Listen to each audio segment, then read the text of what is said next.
오늘 말씀은 사도 바울이 로마 군인들의 호송을 받으면서 가이사랴에 있는 로마 총독 벨릭스에게로 가는 말씀입니다. 그런데 사도 바울이 어떻게 가이사랴에 가는가 보니까요, 무려 로마군 보병 400명에 기병 70기를 동원해서 밤 9시에 출발하는 일종의 군사작전으로 가이사랴에 가더라고 하는 것입니다. 그래서 참 궁금했습니다. 이 정도 병력이 어느 정도나 되는 전력인가? 여러분 궁금하지 않으십니까? 로마군 400명에 기병 70기, 이게 어느 정도의 병력일까요? 그래서 알아보니까 로마군 한 개 군단의 병력이요, 보병 4,500명에 기병이 300기였다고 합니다. 그러면 보병 400명에 기병 70기 정도 되면은요, 아마 로마 군단의 한 군단의 전체 전력의 10분의 1 정도 되는 그 정도의 어떤 전력을 기울여서 사도 바울을 가이사랴까지 호송한 것이 되는 거죠.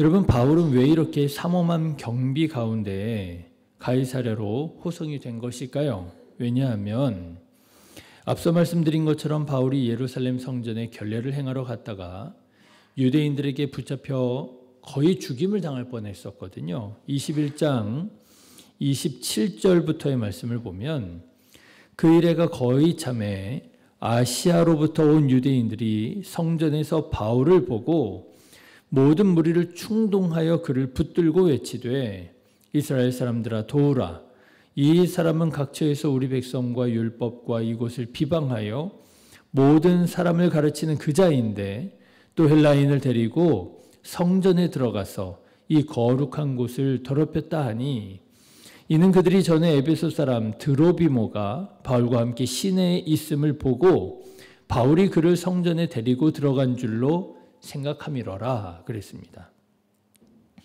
네, 바울과 함께 예루살렘에 온 이방인 교회의 대표 7명이 있었잖아요. 그 중에 드로비모라고 하는 에베소 사람이 있었습니다. 그런데 에베소에 사는 유대인들 중에서 바울이 드로비모와 함께 에베소에 있었던 것을 보았던 사람이 오순절을 맞아서 예루살렘에 방문을 했던 모양이에요. 그런데 예루살렘에 와서 보니까 사도 바울이 드로비모와 함께 예루살렘에 와 있더라고 하는 거죠. 그런데 어느 날 또 보니까 바울이 성전 안에 있는 거예요. 근데 성전 안에서도 이방인은 들어올 수 없는 성전에 이스라엘의 뜰이라고 하는 곳이 있습니다. 그런데 사도 바울이 그 이스라엘의 뜰이라고 하는 곳에 있는 것을 보게 된 것입니다. 그런데 그것을 보고 유대인들이, 에베소에서부터 온 유대인들이죠, 사도 바울이 드로비모라고 하는 그 이방인들이 절대로 들어가서는 안 되는 이 이스라엘의 뜰까지 데리고 온 줄로 오해를 한 거예요. 그걸 보고 아주 난리를 일으킨 것입니다. 유대인들이 사도 바울을 붙잡고요, 그 이스라엘의 뜰에서 밖으로 내쫓은 다음에 거기서 쳐 죽이려고 했던 거예요. 상황이 이렇게 급박하게 돌아가자 예루살렘의 치안을 담당하고 있었던 로마군 천부장이 사도 바울을 일단은 신변을 확보합니다. 그리고 이런 소요 사태가 일어난 이유를 묻기 위해서 바울을 채찍으로 때리려고 그래요. 그런데 사도 바울이 로마인을 너네들이 정죄하지도 아니하고 이렇게 때릴 수가 있느냐? 이제 이렇게 반문을 하니까 때리지는 못하지요. 그리고 구금에 있다가 대제사장 앞에서 재판을 받게 됩니다. 그런데 대제사장은 재판을 한다고 하면서 바울을 불법적으로 폭력을 가하게 돼요. 때리게 됩니다. 그뿐만 아니죠. 로마군이 바울을 보호하고 있자 유대인들 중에서 40명이 결사대를 조직해서 바울을 죽이려고 합니다. 이런 일들이 사도행전 21장, 22장, 23장에서 계속해서 이렇게 쭉 나오는 거예요. 상황이 이런 지경에 이르게 되자 로마군 천부장은 가이사랴에 머물고 있었던 로마 총독 벨릭스에게 아예 사도 바울을 보냈던 것입니다. 한 개 군단 전력의 10분의 1의 전력을 기울여서 그 유대인들 40명의 결사대에 혹시라도 도전이 있다 할지라도 물리칠 수 있도록 사도 바울을 가이사랴로 보낸 것이지요. 정말이지 예루살렘에 오는 길에 성령의 감동이 있었던 것처럼 사도 바울은 예루살렘에서 여러 종류의 그런 문제들을, 고난을 당하게 되었던 것이지요. 그런데 그때 하나님께서 바울에게 감동을 주십니다. 그게 사도행전 23장 11절에 나오는데, 그날 밤에 주께서 바울 곁에 서서 이르시되 담대하라, 내가 예루살렘에서 나의 일을 증언한 것 같이 로마에서도 증언하여야 하리라 하시니라. 이런 하나님의 감동을 받으면서 꿋꿋하게 버티고 있었던 것이지요. 이 모든 일들이 다 하나님의 섭리 안에 있었던 일이라 하는 것이지요. 사랑하는 성도 여러분, 아무리 어렵고 힘든 일이 있어도 이 모든 일들이 다 하나님의 섭리 안에 있음을 믿고 인내하시기를 주님의 이름으로 축원합니다. 여러분, 우리가 인내하면은요, 오늘 우리가 경험하고 오늘 우리가 당하는 이 모든 어려움과 문제들을 하나님께서 다 쓰실 때가 있더라고요. 오늘은 우리가 다 이해하지 못해도 하나님께서 쓰실 때가 있어서 이런 것들을 경험하게 하시는 거야. 여러분, 하나님께서 쓰실 때 귀하게 쓰임을 받는 저와 여러분 되시기를 다시 한번 주님의 이름으로 축원합니다. 자, 그런데 여러분, 여기에서 저는 잠깐 시선을 예루살렘 교회로 돌려보고자 합니다. 제가 지금 사도 바울이 어떤 일을 당했는지를 쭉 말씀을 드렸잖아요. 그런데 사도 바울을 향하고 있었던 우리들의 시선을 여러분 예루살렘 교회로 한번 옮겨 보십시오. 예루살렘 교회를 봐야 할 이유가 있습니다. 왜냐하면 이 모든 일들이 일어나게 된 단초를 제공한 것이 바로 예루살렘 교회거든요. 여러분 기억하십니까? 바울에 대한 유대인 그리스도인들의 오해를 풀기 위해서라도 바울에게 율법의 결례를 지키는 모습을 보여달라고 요청했었잖아요. 우리 유대인 그리스도인들 중에서 당신을 오해하는 사람들이 많으니 사도 바울 형제요, 당신이 율법을 무시하지 않는다라고 하는 그런 좀 모습을 보여주면 좋겠다고. 우리 형제 중에서 결례를 행할 사람이 4사람이 있는데 그 4사람의 비용까지 당신이 좀 다 내서 결례를 좀 지키면 어떻겠느냐고, 이런 제안을 예루살렘 교회에서 사도 바울에게 했었던 것이고요. 그 제안을 받아들여서 예루살렘 성전에 들어가서 결례를 행하다가 지금 이런 일들이 다 일어나게 된 거거든요. 그러니 여러분 한번 생각해 보십시오. 만일 여러분이 예루살렘 교회의 지도자인 야고보와 장로들이었더라면 여러분 어떠시겠습니까? 마음이. 여러분이 사도 바울에게 부탁을 한 거예요. 예루살렘 교회 성도들을 위해서 성전에 가서 결례를 행하면 좀 좋겠다고. 그래서 사도 바울이 성전에 가서 결례를 행하고 있는데 유대인들에게 오해를 받고 거의 죽을 뻔했다가 로마군이 체포되어서 매를 맞을 뻔하고요. 대제사장에게 신문을 받다가 매를 맞고요. 40명의 결사대 때문에 가이사랴로 호송되었다는 거예요. 여러분이 만일 이런 소식을 듣게 된다면 여러분 마음이 어떠시겠느냐라고 하는 거예요. 무안하고 미안하지 않겠습니까? 괜히 우리가 좀 그런 부탁을 해가지고 말이죠. 바울이 지금 어떻게 예루살렘에 와 있는 것입니까? 어려운 자기들을 돕기 위해서 수천 킬로미터를 마다하지 않고 이방인 교회의 헌금을 가지고 이방인 교회의 대표들과 함께 선교 보고하려고 지금 와 있는 거잖아요.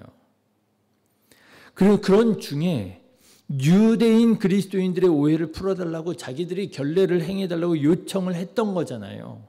그런데 그게 단초가 되어서 지금 사도 바울이 이런 고난을 당하고 있으니 미안하죠, 인간적으로. 자, 그런데 여러분 이상합니다. 성경을 보면은요, 예루살렘 교회는 어찌된 일인지 어려움에 처한 자신들을 도와주려고 왔다가 위험에 처한 사도 바울을 위해서 어떤 일을 했다는 아무런 이야기가 나오지가 않아요. 이게 참 이상한 것입니다. 여러분, 사도행전 21장 20절의 말씀을 보시면 야고보가 말을 하는데요. 야고보의 말에 의하면 당시 예루살렘에는 예루살렘 교회에 속한 사람들이 결코 적지 않았음을 알 수 있습니다. 여러분 21장 20절의 말씀을 한번 보십시오. 그들이 듣고 하나님께 영광을 돌리고 바울더러 이르되 형제여 그대도 보는 바에 유대인 중에 믿는 자 수만 명이 있으니 다 율법의 열성을 가진 자라 그랬습니다. 예루살렘에 믿는 사람이 얼마나 된다고요? 수만 명이래요. 결코 적지 않습니다. 그러면 그 많은 사람들 가운데 사도 바울을 위해서 무언가 역할을 해줄 수 있는 사람이 한 사람이라도 있을 수 있잖아요. 그런데도 예루살렘 교회는 바울이 오해를 받고 어려움을 당할 때 아무런 역할을 하지 못하더라고 하는 거예요. 바울의 석방을 위해서 기도할 수도 있었을 것입니다. 그렇죠? 아니면 바울을 풀어달라고 탄원서를 작성해서 제출할 수도 있었을 것입니다. 그런데 성경은 예루살렘 교회가 바울을 위해서 어떤 일을 했는지 아니면 어떤 일들을 하지 못했는지 아무런 말도 전해주지 않더라고 하는 거예요. 이상하지요. 그런데 저는 바로 이 이상한 사실, 예루살렘 교회가 도대체 무슨 일을 했느냐라고 하는 거죠. 아무 이야기도 전해주지 않아요. 그런데 바로 이 이상한 사실이 역설적이게도 우리에게 아주 중요한 한 가지 사실을 깨닫게 합니다. 그게 뭐냐 하면은요, 가만 성경 말씀을 보니까 성경은 이후에 예루살렘 교회가 어떤 역할을 감당했는지에 대해서 아무런 언급도 하지 않는다는 사실이에요. 사도 바울의 석방을 위해서 사도 바울이 풀려날 수 있기 위해서 어떤 역할을 했는지 아무런 얘기를 하지 않을 뿐만 아니라 이후에 성경은 예루살렘 교회가 무슨 일을 했는지에 대해서 아무런 말을 하지 않습니다. 위험에 처한 사도 바울을 위해서 아무 역할도 하지 못했던 예루살렘 교회는 결국 주님께서 맡겨주신 사명을 어떻게 감당했는지 우리들에게 아무런 이야기도 전해주지 못하는 교회가 되었더라고 하는 거예요. 결과는 극명하게 갈립니다. 이방인의 사도로 부르심을 받고 이방인 교회를 세우는 중에도 예루살렘 유대인의 교회까지 섬기면서 교회의 연합과 일치를 위해서 일했던 사도 바울이 세웠던 이방인 교회는 어떻게 되었습니까? 오늘날 세계적인 종교가 되었습니다. 전 세계에 기독교 복음이 전파되고 교회가 세워졌잖아요. 그런데 여러분, 반면에 어려움에 처한 사도 바울을 위해서 별다른 역할을 감당하지 못했던 예루살렘의 유대인 교회는 어떻게 되었습니까? 이때 수만 명에 달하는 유대인 교회가요, 점점 약해졌던 모양이에요. 오늘날 이스라엘 사람들 중에서 예수님을 믿는 사람들은 찾아보기가 어렵게 됐어요. 제가 한번 알아봤습니다. 이스라엘 국가 사람들 중에서 기독교인이 얼마나 될까 알아봤더니요, 2022년에 이스라엘의 중앙통계국의 보고가 있더라고요. 근데 이 보고에 따르면 이스라엘 국민 중에 기독교인이 1.9%예요. 1.9%. 그러고 보니까요, 생각보다 많아요. 이 정도나 돼. 1.9%도 사실 적은 건데 예상보다는 많게 여겨지더라고요. 그런데 알고 보니까 그것도 아니더라고요. 이 1.9%의 인구 중에서 76%가 아랍 기독교인입니다. 이스라엘 국민들이 전부 다 유대인들이 아니잖아요. 이스라엘 국민들 중에는 유대인도 있고 아랍 사람도 있거든요. 나사렛 이런 데는요, 기독교인이 많이 삽니다. 그런데 그 나사렛의 나사렛에 사는 사람들은 대부분 유대인들도 많지만 아랍계도 많아요. 아랍계가 76%라는 거예요. 그러니까 이스라엘 국민 전체의 1.9%의 절반 이상이 아랍계고요. 그러면 유대계 이스라엘 사람은요, 1.9%의 반도 안 되는 거죠. 1%가 안 되는 것입니다. 여러분, 사도 바울은요, 이방인의 사도로 이방인들에게 복음을 전하고 그곳에 교회를 세우는 그런 사명을 받았던 사람입니다. 그런데 이방인의 사도로서 충성하는 것이 무엇인가 생각해 보니까 이방인들만을 위해서 일하는 것이 아니라 유대인 그리스도인들, 유대 교회를 위해서도 섬기는 것이, 그것이 이방인을 위한 사도로서 충성하는 일이라고 생각하고 연합하고, 그렇죠, 하나 되게 하는 일을 위해서 예루살렘 교회까지 굳이 와서 보고하잖아요. 그들에게, 어려움에 처한 예루살렘 교회 성도들에게 헌금을 전해 주었잖아요. 그렇게 어려움에 처한 교회를 돕고 연합하려고 했던 이방인 교회는 날로 하나님의 은혜 가운데 부흥하게 되었는데요. 자기들을 돕기 위해서 온 사도 바울이 어려움에 처해 있습니다. 그런데 어떤 역할도 하지 못했던 예루살렘 교회는 당시에는 수만 명이 있었는데 지금은 오히려 더 연약한 교회가 되어져 버리고 말았더라고 하는 것이죠. 저는 오늘 말씀을 묵상하면서 그리스도인에게 있어서 어려움에 처한 사람을 돕는 것은 그 자체만으로도 귀한 일이기는 하지만 결국 어려움에 처한 형제를 돕는 것은 자기 자신을 지키는 일이로구나 하는 것을 깨닫게 되었습니다. 어려움에 처한 사람을 도울 때에 자기 자신의 정체성을 지킬 수 있는 것이라고 하는 거예요. 어려움에 처한 사람을 돕지 않는다면 그리스도인이라고 하는 나의 정체성을 지키기가 어려운 것이지요. 여러분 생각해 보십시오. 다른 사람은 어려움에 처해 있는데 나 혼자 잘 먹고 잘 사는 사람을 여러분 과연 그리스도인이라고, 예수님의 제자라고 할 수 있을까요? 예수님께서 말씀하시잖아요. 어떤 부자가 살았다는 거잖아요. 그런데 그 부자의 집 앞에 누가 있었다고요? 거지 나사로가 있었다는 거예요. 이 부자는 자기 집에 들락날락할 때마다 이 거지 나사로가 죽어가는 것을 보았다는 거예요. 그런데 부자는 아무 역할도 감당하지 않더라는 것입니다. 죽도록 내버려 두었다는 거예요. 자기만 호의호호식했다는 거죠. 그럴 때 어떻게 되었다고요? 그 거지 나사로가 죽어 아브라함의 품에 안기게 되죠. 그런데 부자는 어떻게 되었다는 거예요? 지옥에 가서 형벌을 받는다는 거 아닙니까? 예수님의 제자일 수 없다는 것 아닙니까? 그리스도인이 아니라는 것 아닙니까? 여러분, 다른 사람이 어려움에 처해 있는데 나는 잘 먹고 잘 산다, 예수님의 제자일 수가 없다는 거예요.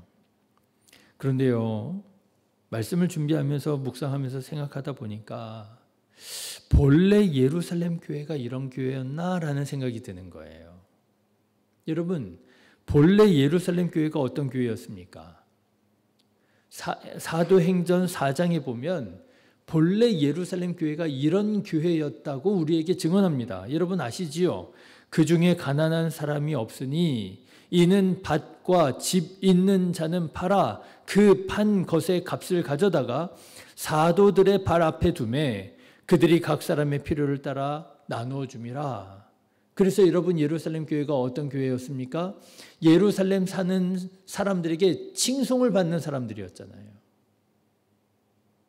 어려움에 처한 사람들을 돕고 나누고 베푸는 교회가 예루살렘 교회였던 거 아닙니까? 그런데 어떻게 된 일인지, 무슨 일인지 어려움에 처한 사도 바울을 돕는 일에는 아무런 역할을 감당하지 못했을 때 이런 결과가 나오고 말았더라. 사랑하는 성도 여러분, 우리는 어떻습니까? 우리는 어떻습니까? 여러분 주변에 어려움에 처한 형제와 자매를 여러분 돕고 계십니까? 여러분, 그 어려움에 처한 형제와 자매를 돕는 것은 그 자체만으로도 하나님 기뻐하시는 선한 일이기는 하지만, 여러분, 우리 주변에 있는 어려움에 처한 사람을 돕는 것은 결국에는 내가 예수님의 제자라고 하는 이 사실을, 내가 그리스도인이라고 하는 이 정체성을 지켜가는 방법이 되는 것입니다. 그렇지, 내가 예수님의 제자라면 당연히 도와야지. 저 사람도 하나님의 자녀임을, 예수님의 제자임을 인정한다면 내가 저 사람을 당연히 위해서 기도해 줘야지. 바라기는 어려움에 처한 형제와 자매를 돕는 저와 여러분 되시기를 주님의 이름으로 축원합니다. 그 사람을 돕는 것은 다만 돕기만 하는 것이 아니라 나의 나됨을, 나의 그리스도인됨을 지키는 일임을 깨닫고 기쁨으로, 감사함으로, 넉넉함으로 우리 주변을 살필 수 있는 저와 여러분 다 되시기를 주님의 이름으로 축원합니다. 기도하겠습니다. 좋으신 하나님, 사도 바울이 그 어렵고 바쁘고 힘든 중에도 예루살렘 유대인 교회를 위하여 헌신하고 충성하였음을 봅니다. 그것이 하나님께서 바울에게 맡겨주신 사명, 이방인을 위한 사도의 직분을 충성스럽게 감당하는 일임을 깨닫고 믿고 또 충성하였음을 보았습니다. 하나님, 우리도 사도 바울처럼 그저 나에게 맡겨진 사명에만 충성하는 것이 아니라 주님께서 나에게 맡겨주신 사명을 어떻게 충성스럽게 감당할 수 있을지 기도하며 분별하며 넉넉한 마음으로 어려움에 처한 사람들을 돕는 마음으로 섬길 줄 아는 아버지는 신실한 그리스도인으로 변화되어져 가게 하여 주시옵소서. 하나님, 두려운 마음으로 보게 됩니다. 혹시라도 예루살렘 교회가 사도 바울의 방면을 위해서 아무런 역할도 하지 못했더라면, 또 그것이 문제가 되어서 예루살렘 교회가 정체성을 잃어버리고 영향력을 잃어버리고 하나님 쇠퇴의 길로 향했던 것이라면, 하나님, 우리는 더욱더 깨어서 경계하게 하여 주시고 하나님 반면 교사로 삼아 우리 신의 교회 모든 성도들, 하나님 어려움에 처한 사람들을 외면하고 무시하는 것이 아니라 아버지 하나님 마음으로 돕고 아버지 하나님 위하여 기도할 줄 아는 사람, 구체적으로 섬길 줄 아는 우리 모든 성도님들 다 되게 하여 주시어서 하나님께서 정말 기뻐하시고 원하시는 일들을 실질적으로 이루어가는 하나님 우리 신의 교회 되게 하여 주시옵소서. 우리 가운데 어려움에 처한 사람들 위하여 기도할 줄 아는 교회, 아버지는 도울 줄 아는 교회가 되게 하여 주시사 하나님 더욱더 은혜가 넘치는 교회가 되게 하여 주시고 아버지는 영향력 있는 교회가 되게 하여 주시옵소서. 오늘도 이 새벽에 잠을 깨워 주님의 은혜와 주님의 도우심을 구하며 예배하는 하나님 귀한 마음들이 있습니다. 그 믿음들을 하나님 기뻐 받아 주시고 이 시간에 아버지 하나님 주님 앞에 부르짖어 간구하는 기도의 제목들마다 응답하여 주시어서 하나님 저희들의 삶에 더욱더 풍성한 은혜와 기쁨, 감사와 찬양이 흘러넘치게 하여 주시옵소서. 꾸역꾸역 억지로 신앙생활하는 자 되지 않게 하여 주시고 하나님 정말 자원하는 마음으로 기쁨으로 감사함으로 찬양으로 아버지 하나님 주님을 예배하며 섬기는 그 은혜로 아버지 살아가는 자 되게 하여 주시옵소서. 우리 주변의 모든 사람들에게 하나님의 선하심을 예수 그리스도의 십자가 사랑을 증거하며 살아가는 아버지의 능력 있는 그리스도인들로 되게 하여 주시옵소서.